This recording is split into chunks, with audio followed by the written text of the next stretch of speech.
তো আজকে এত সকাল সকাল উঠলাম কেন? তো ভিডিওটা শেষ অবধি দেখো যে কেন উঠলাম এত সকাল সকাল, তাহলেই বুঝতে পারবে। তো ঘরের ভিতরে এত গরম, জানলা দরজাগুলো সব খুলে দিলাম। এদিকে মা স্নান করে পুজো দিচ্ছে আর ওদিকে আমি রেডি হচ্ছি।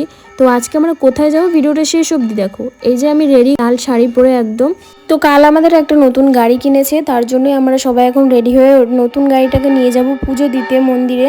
ওই যে ব্ল্যাক কালার গাড়িটা, তার আগে মায়ের দিকে পুজো দিয়ে ঘটের জল ফল দিচ্ছে আর একটু ধূপকাঠি মোমবাতি এসব ধরিয়ে একটু পুজো দিচ্ছে। এটা হচ্ছে দাদার গাড়ি। তো আমরা সবাই মিলে এখন রেডি হয়ে এখন আমরা বেরাবো পুজো দেওয়ার। তো এখন তো বাড়িতে মা আগে থেকে পুজো দিয়ে নিচ্ছে। তো তোমরা ভিডিওটা শেষ অবধি দেখো, আশা করি তোমাদের ভালো লাগবে। ভালো লাগলে like comment share and subscribe করে সবাই একটু যুক্ত হয়ে যেও। মা পুজো দিয়ে এখন ঘরে যে রেডি হবে, এই যে বেরিয়ে পড়েছি আমরা পুজো দিতে। এটা হচ্ছে দাদার গাড়ি।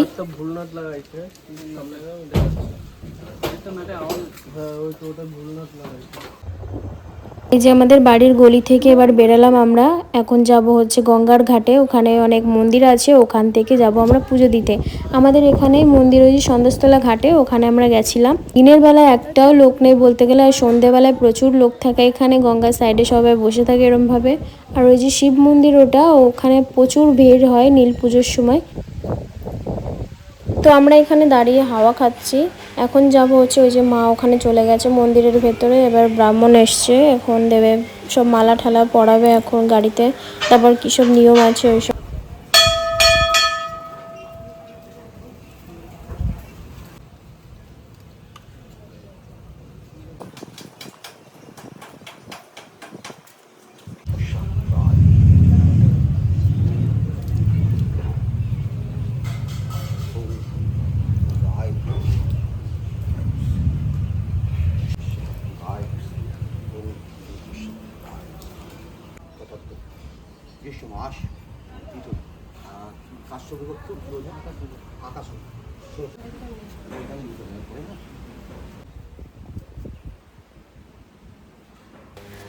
তো এখানে দাদার গাড়িটা দাদা পুজো দিয়ে নিচ্ছে।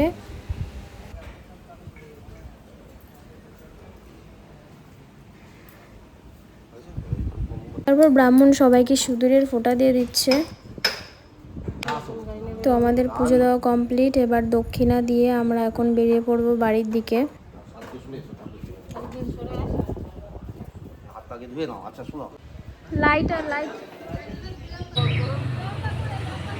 তো আসার সময় আমরা এসেছিলাম নতুন গাড়িতে করে। তো রাস্তা এত জ্যাম।